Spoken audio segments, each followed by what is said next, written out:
انسان جو اپنے بیٹے کو وصیت کرتا ہے وہ اس کے تجربات کا نچوڑ ہوتی ہے، اور کمال محبت کے ساتھ اس کی سراسر بھلائی مقصود ہوتی ہے، اور باپ وہ وصیت اپنے بیٹے کو کرتا ہے۔ اور یہاں وصیت کرنے سے قبل کتنے پیار بھرے انداز میں، یا بنیا، اے میرے پیارے بیٹے، احفظ انی اربعن و اربعن، میں تمہیں 4 چیزیں بیان کرتا ہوں اور 4 چیزیں اس کے ساتھ جڑی ہوئی ہیں، تو یہ 8 چیزیں تم یاد کر لو۔ لا یضرک ما عملت معہن، اگر یہ تیرے عمل کا حصہ بن جائیں تمہیں زندگی میں کبھی نقصان نہیں ہوگا، زندگی میں تم شر سے بچے رہو گے، برائی سے بچے رہو گے، نقصان سے بچے رہو گے، تمہارا باطن تمہارا ظاہر اچھا رہے گا اگر ان 4 چیزوں کو 4 چیزوں کے ساتھ جوڑ کر کے اپنے عمل کا حصہ بنا لو۔ فرمایا ان اغنى الغنى العقل، سب سے بڑا غنا، سب سے بڑی دولت مندی، سب سے بڑی ثروت عقل ہے۔ اگر کسی کو عقل کا رزق دیا گیا ہے تو وہ سب سے بڑا دولت مند ہے۔ اگر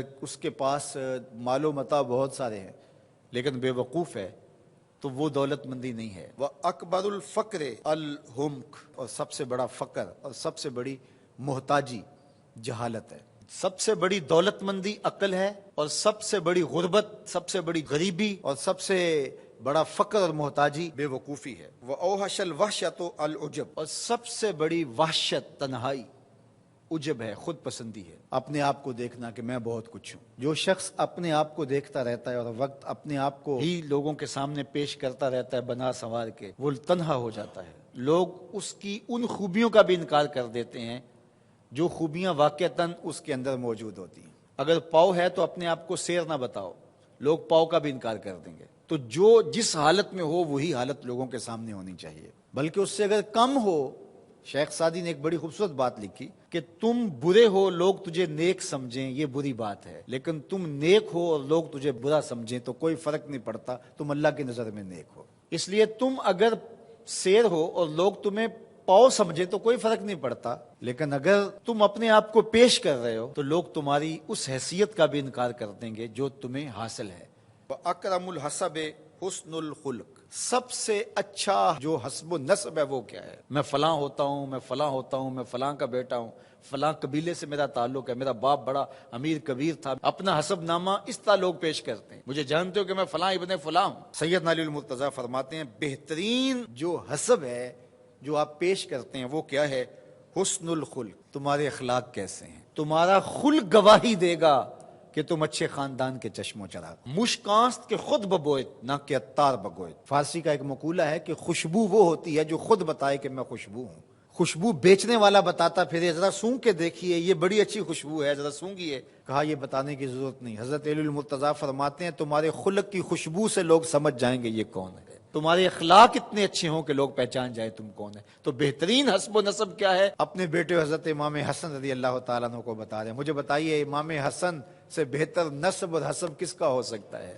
رسول اللہ کی بیٹی کے بیٹے، امام الاولیاء کے فرزند ہیں، رسول اللہ کے نواسے ہیں، بنو ہاشم کے چشم و چراغ ہیں۔ تو انہیں یہ نہیں کہا کہ تم یہ بتاتے پھرنا، بلکہ کہا کہ تمہارا خلق گواہی دے کہ میں محمد کا نواسا ہوں، تمہارے اخلاق گواہی دے کہ میں نے فاطمہ کا دودھ پیا ہے، تمہارا کردار گواہی دے، تمہاری شجاعت گواہی دے کہ تم علی کے فرزند ارجمند ہو۔ اللہ اکبر۔ پھر حضرت علی المرتضیٰ رضی اللہ تعالیٰ عنہ ان چیزوں کو بیان کرنے کے بعد فرماتے ہیں یا بنیا، اے میرے بیٹے، ایاک والمصادقہ الاحمق، بے وقوف شخص کی دوستی سے ہمیشہ بچنا۔ فإنہ یرید ان ینفعک فیضرک، وہ دل سے چاہے کہ تمہیں نفع پہنچائے لیکن اپنی جہالت کی وجہ سے، اپنی بے وقوفی کی وجہ سے تمہیں نفع نہیں پہنچا سکے گا، تمہیں نقصان پہنچا دے گا۔ کہا جاتا ہے کہ بے وقوف دوست سے دانا دشمن اچھا ہے، تو وہ اسی قول کا مفہوم ہے۔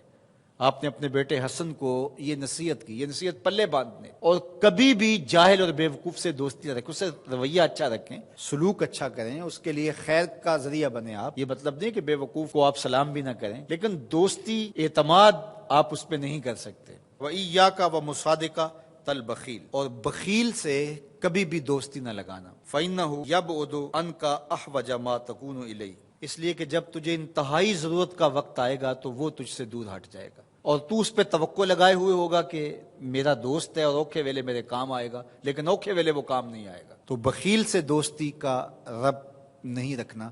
وَإِيَّاكَ وَمُصَادَقَةَ الْفَاجِرِ، بدکار شخص سے کبھی دوستی نہ رکھ، برے شخص سے کبھی دوستی کا رشتہ نہ جوڑنا۔ فَإِنَّهُ يَبِيعُكَ بِالطَّافَةِ، جو فاسق و فاجر ہے، برا شخص ہے، بدکار ہے، اس سے دوستی نہ رکھنا، اس لیے کہ وہ بہت تھوڑی قیمت میں تجھے بیچ دے گا۔ اور آخری بات، وَإِيَّاكَ وَمُصَادَقَةَ الْكَذَّابِ، جھوٹے آدمیوں سے کبھی دوست نہیں رکھنا۔ فَإِنَّهُ كَالسَّرَابِ يُقَرِّبُ عَلَيْكَ الْبَعِيدَ وَيُبْعِدُ عَلَيْكَ الْقَرِيبَ، وہ بعید کو تجھے قریب دکھائے گا، قریب کو تجھے بعید دکھائے گا۔ جو چیز قریب ہوتی ہے، جو سراب ہوتا ہے تو دور سے پانی دکھائی دیتا ہے، لیکن جب قریب جا کے دیکھتے ہیں تو سراب ہوتا ہے، پانی نہیں ہوتا۔ تو کہا وہ بھی سراب کی طرح ہوتا ہے، کذاب، جھوٹ بولنے والا، جو تجھے وہ نقشہ کھینچے گا جو ہوگا نہیں، تجھے وہ چیزیں بتائے گا جو نفس العمل میں نہیں ہوں گی، اور تو ایک مغالطے میں مارا جائے گا۔ یہ ہے حضرت سیدنا علی المرتضیٰ رضی اللہ تعالی عنہ کے وہ اقوال نور، جن کی گہرائی، گیرائی اور حکمت سے بھرے ہوئے یہ کلمات سے پھوٹتے ہوئے اجالے ہماری زندگی کو ایک اسلوب دیتے ہیں۔